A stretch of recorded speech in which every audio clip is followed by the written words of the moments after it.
வணக்கம் நண்பர்களே, வேலியிருக்க பைமை சேனலை பார்த்து கொண்டிருக்கக்கூடிய நண்பர்கள் அனைவருக்கும் முருகனின் அருளால் பிரார்த்தனை வேண்டுதல் எதுவாக இருந்தாலும் கூடுதல் விரைவிலே நிறைவேறுங்க. இன்னைக்கு நம்முடைய பதிவில் எதை பற்றி பார்க்க போகிறோன்னா, மகா சிவராத்திரிக்கு முன்னதாக வரக்கூடிய சனி பிரதோஷம். அதுவும் மகா சனி பிரதோஷனால் எந்த முறையில் வீட்டிலேயே நீங்கள் வழிபாடு செய்தால் சிவனுடைய அருள் கிடைக்கும். மேலும் பிரதோஷனால் என்ன மாதிரியான விஷயங்களை செய்தால் கோடி புண்ணியம் பார்த்திங்கன்னா பலன் நமக்கு மட்டும் இல்லைங்க, நம்முடைய குடும்பத்தில் இருக்கக்கூடிய அனைவருக்கும் உண்டு. இந்த நாளில் எப்படி வழிபடலாம், சிவன் கோவிலில் நடக்கக்கூடிய பூஜையில் கலந்து கொள்வதால் நமக்கு கிடைக்கக்கூடிய பலன்கள் என்னென்னு தெரிந்து கொள்ள இந்த ஒரு பதிவே கடைசி வரைக்கும் ஸ்கிப் பண்ணாமல் பாருங்கள். மேலும் நீங்கள் புதியவராக இருந்தீங்கன்னா மறக்காமல் வேலி இருக்க பைமை சேனலை சப்ஸ்கிரைப் பண்ணிவிட்டு கூடவே இருக்க பெல் பட்டனை கிளிக் பண்ணிக்கோங்க. தனிப்பட்ட முறையில் ஜாதக ரீதியாக இருக்கக்கூடிய பிரச்சனைக்கு சரியான ஒரு பரிகாரத்தை பெற்றுக்கொள்ள நினைத்தா வீடியோவில் பார்த்தீங்கன்னா டிஸ்கிரிப்ஷனில் ஃபோன் நம்பர் கொடுத்துருக்கோம். அந்த நம்பருக்கு கால் பண்ணி தெரிஞ்சுக்கலாம். வாங்க நண்பர்களே, வீடியோக்குள்ளே போகலாம். சிவனுக்குன்னு பார்த்தீங்கன்னா ரொம்பவே முக்கியமான விரத நாளில் ஒன்று இந்த பிரதோஷங்க.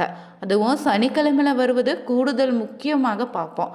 இந்த சனி பிரதோஷத்தில் விரதம் இருந்து நாம் சிவனை வழிபாடு செய்தாலே ஒரு வருடம் முழுவதும் பார்த்தீங்கன்னா சிவன் கோவிலுக்கு சென்று வழிபட்ட புண்ணிய பலன் கிடைக்கும்னு சொல்லுவாங்க. சனி பிரதோஷம் பார்த்தீங்கன்னா மகா சிவராத்திரிக்கு முன்னதாகவே வரக்கூடிய நாளாக இருப்பது இன்னும் கூடுதல் பலனை பெற்றுத்தரப்போகுது.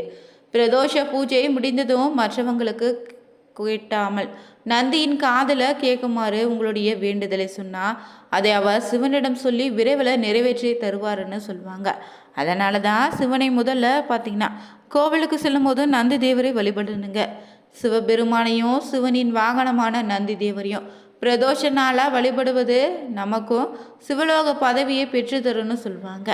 தொடர்ந்து பிரதோஷ விரதம் இருந்து வழிபட்டிங்கன்னா பிறப்பு இறப்பு இல்லாத முக்தி நிலை நிச்சயம் பார்த்தீங்கன்னா உங்களுக்கு உண்டு. பிரதோஷ நாளில் சிவாலயத்தில் வலம் வந்து வணங்குவது முக்கியமான வழிபாடாக சொல்லியிருக்காங்க. சிவபெருமான் பார்த்தீங்கன்னா ஆழகால விஷயத்தை உண்டு.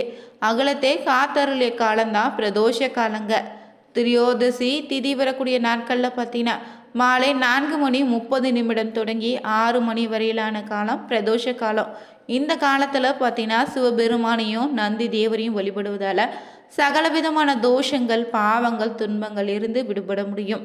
சனிக்கிழமையில் பிரதோஷம் வரக்கூடிய நாளை சனி மகா பிரதோஷன்னு சொல்லுவாங்க. இந்த நாளை சிவனை வழிபடுவதால் சனி பகவானால் நமக்கு ஏற்படக்கூடிய துன்பங்கள் இருந்து விடுதலை பெறலாங்க. தேவர்களும் அசுரர்களுமே பார்த்தீங்கன்னா பார்க்கடலை கடைந்த போது வெளிப்பட்ட ஆழகால விஷயத்தை சிவபெருமான் உண்டதும் ஏகாதசி தினத்தன்று தான். மறுநாளான துவாதசி முழுவதுமே மயக்க நிலையில் இருக்கக்கூடிய சிவபெருமான் பார்த்தீங்கன்னா 3ஆம் நாளான திரியோதசி திதியில தான் பகலும் இரவும் சந்திக்கக்கூடிய சாத்திய கால வேளையில் மலக்க நிலையில் பார்த்தீங்கன்னா இருந்து விழித்து சத்திய நிறுத்த தாண்டவம் ஆடினார். பிரளய தாண்டவன்னு சொல்லுவாங்க இந்த நாட்டியத்தை. சிவபெருமானுடைய 5 விதமான தொழில்களான படைத்தல் காத்தல் அழித்தல் மறைத்தல் அருளல்னே குறிக்கக்கூடிய ஒரு தாண்டவங்க. சிவபெருமானையும் பார்வதி தேவியோடு ஆனந்த தாண்டவம் ஆடி உலக உயிர்கள் அனைத்தருக்குமே பார்த்தீங்கன்னா அருள் புரிந்த காலம்தான் இந்த பிரதோஷ நேரம். இந்த நேரத்தில் சிவபெருமானை வழிபட்டிங்கன்னா சிவனுடைய அருள் நிச்சயம் உங்களுக்கு உண்டு. மேலும் இந்த ஒரு சனி பிரதோஷத்தன்று சிவாலயத்துக்கு சென்று சிவ தரிசனம் செய்தீங்கன்னா 5 ஆண்டுகள் சிவாலயம் சென்று தரிசித்த புண்ணிய பலன் நிச்சயம் உண்டுங்க. சனி பிரதோஷ நாளன்று சிவ தரிசனம் செய்வதும் மந்திர ஜபம் செய்வதால் நமக்கு பல மடங்கு புண்ணிய பலன்களை தரும்னு சொல்லுவாங்க. பிரதோஷ அபிஷேகம் பிரதோஷ பூஜைக்கு நம்மால் முடிந்த பொருட்களை வாங்கி இந்த நாளில் கொடுக்கலாம். இந்த ஒவ்வொரு பொருளும் சிவ பூஜைக்கு பயன்படுத்தும் ஒவ்வொரு மலர்களும் ஒவ்வொரு விதமான பலன்களை தரக்கூடியதாக சொல்லியிருக்காங்க. அதனால் நமக்கு என்ன வேண்டுதல் நிறைவேற வேண்டுமோ அதற்கேற்ற மாதிரி பொருளை வாங்கி கொடுத்தா இன்னும் சிறப்பான பலன் உண்டுங்க. அதே போல் இந்த பிரதோஷத்தன்று விரதம் இருக்கக்கூடிய நபர்கள் பார்த்தீங்கன்னா காலையில் எழுந்து நீராடிய பிறகு நெற்றி நிறைய திருநீர் அணிந்து சிவநாமத்தை சொல்லியபடியே இருக்க வேண்டும். எத்தனை முறை முடியுமோ அத்தனை முறை நீங்கள் பஞ்சாட்சர மந்திரத்தை ஜபம் செய்யலாம். நாள் முழுவதும் உபவாசமாக இருந்துட்டு மாலையில் சிவதரிசனம் முடித்த பிறகு உப்பு காரம் புளிப்பு சேர்க்காத உணவை சாப்பிட்டு விரதத்தை நீங்கள் நிறைவு செய்துக்கலாம். இல்லைனா கோவில்களில் தரக்கூடிய பிரசாதத்தை சாப்பிட்டு விரதத்தை நிறைவு செய்துக்கோங்க. கோவிலுக்கு சென்று நந்தி தேவரையும் சிவனையும் வழிபடுவது ரொம்பவே சிறப்பு. முடியாதவங்க வீட்டிலேயே பிரதோஷத்தன்று விரதம் இருந்து சிவ வழிபாட்டை செய்யலாங்க. வீட்டில் இருக்கக்கூடிய சிவன் பார்வதி இல்லைன்னா சிவன் பார்வதி விநாயகர் முருகன் இருக்கக்கூடிய படத்தை இந்த நாளில் சுத்தம் செய்து பூ போட்டு அலங்காரம் செய்துட்டு வீட்டில் சிவலிங்கம் இருந்தால் அதற்கு பால், தயிர், பன்னீர், பஞ்சாமிர்தம், சந்தனம், அரிசி, மாவு, இளநீர், நெய் இதில் ஏதாவது ஒரு பொருளை கொண்டு அபிஷேகம் செய்ய முடியுமோ அத்தனை பொருட்களையும் கொண்டு கூட அபிஷேகம் செய்யலாம். முடியாதவங்க எளிமையான சுத்தமான தண்ணீரோ பால் மட்டும் வைத்து கூட அபிஷேகம் செய்திடுங்க. பிறகு வில்வம், சிவப்பு அரளி, தாமரை, மல்லிகை பூக்களால் மலர்களை கொண்டு அர்ச்சனை செய்யலாம். எந்த மந்திரமும் தெரியவிட்டாலும் ஓம் நமச்சிவாய எனும் மந்திரத்தை 11 முறை சொல்லி அர்ச்சனை செய்யுங்க. பிறகு உங்களால் என்ன முடியுதோ அந்த பொருளை நெய்வேத்தியமாக படைத்து வழிபடலாம். எதுவும் முடியலைன்னு வருத்தப்படாதீங்க. 2 வாழைப்பழமும் வெற்றிலை பாக்கும் வைத்து கூட வழிபடலாம். தீபதூப ஆராதனை காட்டி மற்றவங்களுக்கு பிரசாதத்தை கொடுத்து விட்டு நீங்களும் சாப்பிட்டு உங்களுடைய விரதத்தை நிறைவு செய்துக்கலாங்க. மேலும் பார்த்தீங்கன்னா வாழ்க்கையில் இருக்கக்கூடிய அனைத்து விதமான தோஷங்களையும் நீக்கி சந்தோஷமான ஒரு வாழ்க்கையை அமைத்து தரக்கூடிய ஒரு வழிபாட்டு நாள்னா சனி மகா பிரதோஷம். நம்ம ஜாதகத்தில் எந்த கிரகம் சரியில்லைனாலும் எந்த திசை நடந்தாலும் சரி, நம்ம வாழ்க்கையில் என்ன கஷ்டம் வந்தாலும் சரிங்க, பிரதோஷத்தன்று சிவன் ஆலயத்திற்கு சென்று வழிபட்டிங்கன்னா அனைத்தும் நீங்கன்னு சொல்லுவாங்க. அதுவும் சனிக்கிழமையில் வரக்கூடிய சனி பிரதோஷத்தன்று விரதம் இருந்து சிவ தரிசனம் செய்தீங்கன்னா அனைத்து விதமான பாவங்களும் விலகும். சிவபெருமானுக்குரிய அஷ்ட விரதங்களில் ஒன்று பிரதோஷ விரதம். மாலை 4:30 தொடங்கி 6 மணி வரையிலான பிரதோஷ காலத்தில் சிவபெருமானே அருளை முழுமையாக பெற வேண்டும்னு பார்த்தீங்கன்னா 30 முக்கோடி தேவர்கள் அனைவருமே பார்த்தீங்கன்னா சிவ ஆலயத்தில் பார்த்தீங்கன்னா இருப்பதாக சொல்லப்பட்டிருக்கு. அந்த நேரத்தில் நாமளும் சிவ தரிசனம் செய்வது சிவன் அருளோடு மற்ற தெய்வங்களுடைய அருளும் நிச்சயம் உண்டுங்க. பிரதோஷ விரதத்தை குறிப்பிட்ட மாதங்கள் கிழமைகளை வருவது கூடுதல் பலனை அளித்தோம். அந்த வகையில் பார்த்தீங்கன்னா சனிக்கிழமையில் வரக்கூடிய பிரதோஷம் சனி மகா பிரதோஷம்னு சொல்லுவாங்க. அதுவும் இந்த நாளை வழிபடுவது பார்த்திங்கன்னா 5 வருடங்கள் சிவன் கோவிலுக்கு சென்று வழிபட்ட பலனை ஏற்படுத்தணும்னு சொல்லியிருக்கோம்.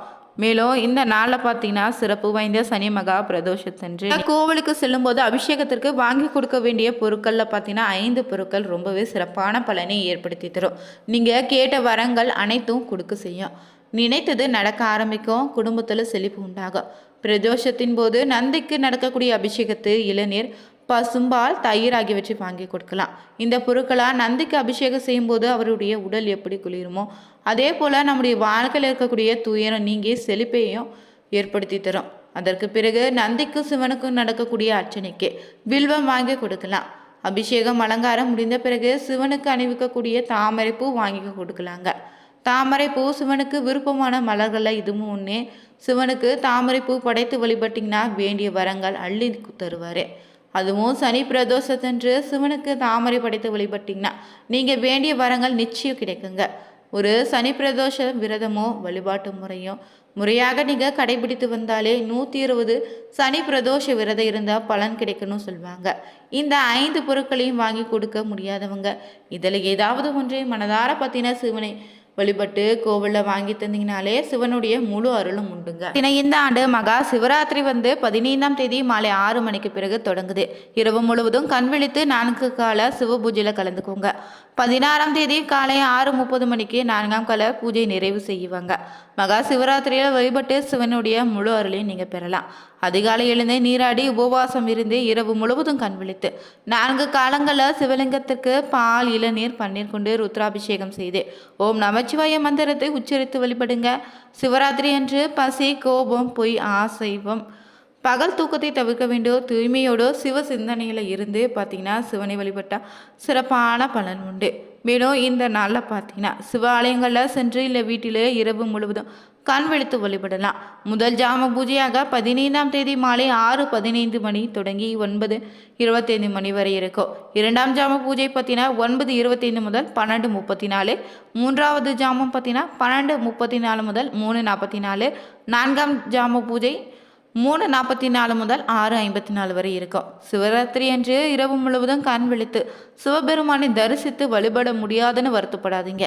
லிங்கோத்பவ காலமாகிய இரவு 11:30 மணி முதல் 1 மணி வரை இருக்கக்கூடிய காலத்திலாவது மட்டும் கண்டிப்பாக சிவ தரிசனம் செய்து வழிபடுங்க. ஏன்னா இந்த நேரத்தில் தான் சிவன் ஜோதிலிங்கமாக தோன்றிய நேரமாக இருப்பதால் இந்த நேரம் வழிபட்டால் சிறப்பான பலன் உண்டு. வீடியோ பிடிச்சிருந்தா ஓம் நமச்சிவாய எனும் மந்திரத்தை 3 முறை கமெண்ட் பாக்ஸில் பதிவிடுங்க. மேலும் புதியவராக இருந்தீங்கன்னா சேனலை சப்ஸ்கிரைப் பண்ணிவிட்டு கூடவே இருக்க பெல் பட்டனை கிளிக் பண்ணிக்கோங்க. லைக் பண்ணுங்கள், ஷேர் பண்ணுங்கள், கமெண்ட் பண்ணுங்கள். சிவனின் அருளால் உங்களுடைய பிரார்த்தனை நிறைவேறட்டும். அனைவருக்கும் நன்றி நண்பர்களே.